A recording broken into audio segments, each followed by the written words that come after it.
Assalamu alaikum bandiraɓe, en jetti Allah ha no feewi, en juula nulaaɗo Allah sallllahu alayhi wa sallam. Eɗen jetta Allah noon e taweede nde ɗo jonde, nde wonno nde ɗo jonde ko e jolle ɗe nulaaɗo Allah sallallahu alaihi wa sallam wi son mbirtema sardiŋŋaji aljanna cele walla daroɗe itton e ɓesnoje ɗe. za marartum bi riyadil janna farta'u. Ndeɗo jonde mbaɗen kono wonɓe sardiŋ e nder aljanna nde. Ɗum noon porfiten hen ha no feewi. Minen noon minen ɓuri yettude Allah e ndeɗo jonde. Amadou Saydou Diallo e boni e mini oustaz nani Khalidou Ndim nani takkinaɓe wonɓe ɗo e Dakar duuɓi 12 jawtuɗi walla ha 13 ene namnodiranno e nder koye maɓɓe namne 4 kayfa wo mata wo man wo min. Kayfa woni holno mbaɗirten duɗal e jeeri ndi, wo man woni holmo mbaddeten duɗal, holmo mbaddeten jungo faandu ha jogono men duɗal ngal. womin ayni walla womin ayi makan, ko holɗo on nokku mbaɗeten ɗum. wo kayfa e holno mbaɗirten ɗum. ɗen ɗon namne 4 fof yettere Allah min jaabiri ɗum koye amen. Min dañima min mbaddi jungo faandu, min dañi karallagal e peeje e pellital wondude haajande Allah no min mbaɗiri. Min cuɓi kadi nokku bo min mbaɗata ɗum. ko ɗum ɗon jibini ɗeɗo barke. duɗal alquran noon ala ko waddete moƴƴude. ceerno debbo o haali ɗum joni e suratul baqara. Allah wi ko dhalika al kitab la rayba fi hudan lil muttaqin. ndeɗo deftere ndi sikki sakka ala hen ko peewal wonande hulɓe Allah. wadde so neɗɗo yiɗi fewde wawata tan ko ƴettude alquran. neɗɗo yiɗi fewde wawata ko rewde annabi. jomiraɗo wi ko son ɗoftima annabi peewon. wadde alquran noon wona hunde famɗude. on jii janngoɓe alquran ɓe kewiyede ko ene pooƴi walla ko ene tampi, kono ko alquran teddiri noon.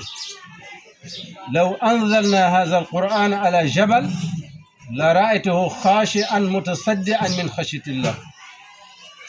jomiraɗo wi alquran no fotiri ni son ƴeewino tulde ɓurde mawnude aduna o, alquran tellina e dow mum, tulde nde ma wonto condi hawa ana ndondi, sabu teddede alquran. ɗum noon ko haala Allah foti noon. ko heddi ko noon en jiɗa jutnade ha ɓurta ko eɗen jetta jiknaɓe suka oɗo debbo. ɓuri amen yodde hen ko debbo, sabu nde duɗal ngal diidute nde min ɓurno wadde visé, min ɓurno toɗɗade ko rewɓe, sabu ko ŋakkere jangde rewɓe ɓurno teskede toon. saka noon e dowri yimɓe eggoɓe. te noon debbo wiyama al ummu madrasa, yumma ko école so moƴƴi leñol moƴƴo. e te kadi nura sallah sallam wi man aala jariyatayni hatta tabluga ana wa maahu ka hatayni fil janna. nulaɗo wi kala mo rokka ɓikkon ɗiɗon rewɓe o suuri hakon kellifa, ko nimin mbaddata e nder aljanna o sawnodiri peɗeli makko.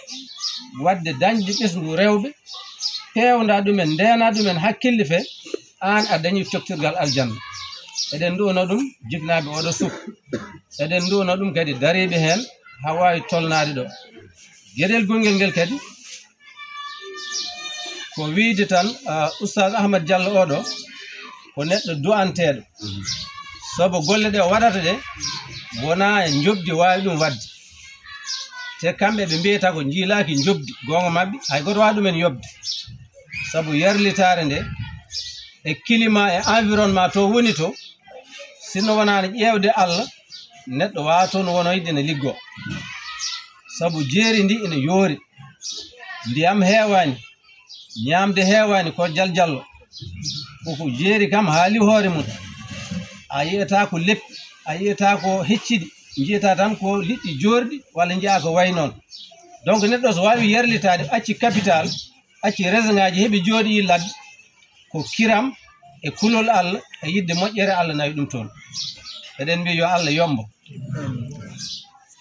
kadi toon taaridi jeeri ndi ina weeli jannginde par ce que cambal kewɗo gonɗa gaw ala toon min ko toon min kodi kono ko ga min goni min ɗo min goni kono min mbayrata toon ko ñalli toon e ko waali toon fof emin gandi donc neɗɗo so ƴetti volonté nawi hoore mum nawi sohnaɓe mum nawi ɓesgu mum heɓoyi e on ɗon climat vraiment ko yarlitade on ko katante leñol wiyete eɗen mbi yo Allah yombo nen ɗon moƴƴere eywa duɗal ngal noon yettere Allah ha no feewi ɓe ngali waɗa mission maggal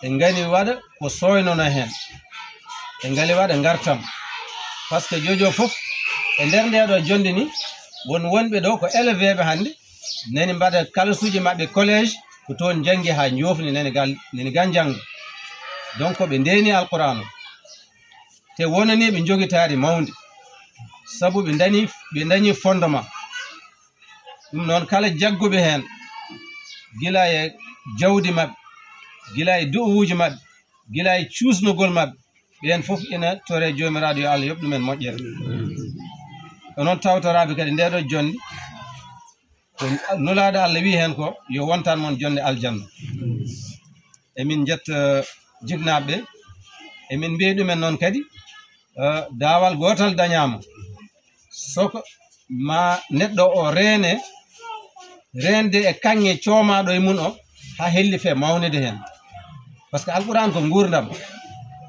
nulaɗo Allah so namnanoma jikku mum wiyete kana khuluquhul qur'an neɗɗo yiɗi ko mawnida e alquran o ha wonta jikku mum alquran woni jikku ma noon woni kala ko garɗa e wadde so alquran yamarima mbaɗa so haɗima gacca sabu cukalel ngel ɗo yarete ɗo so lowama alquran ha reeni ina gasa cukago heddo e mum ina gasa wasa andude valeur mo jogui o kono ma jignaɓe duusa ɗum mbaɗa ɗum encadré ha mawnide hen sago noon debbo kadi so mawnidi hen woni e nder galle mum woni e nder suudu mum ina battina kadi e ɓesgu jogoɗo dañejo ɗum noon yo Allah renda ɗum e to soomi e mum ko rokko timmal e barke joguiɓe ɗum ɓe e wadduɓe mum ngal ɗo meccal e ngal oɗo liggey ha wawi yettade ɗo yettiɗo wonano hunde wemde kono noon ko pellital e yarlitare wassalamu aleykum wa rahmatullah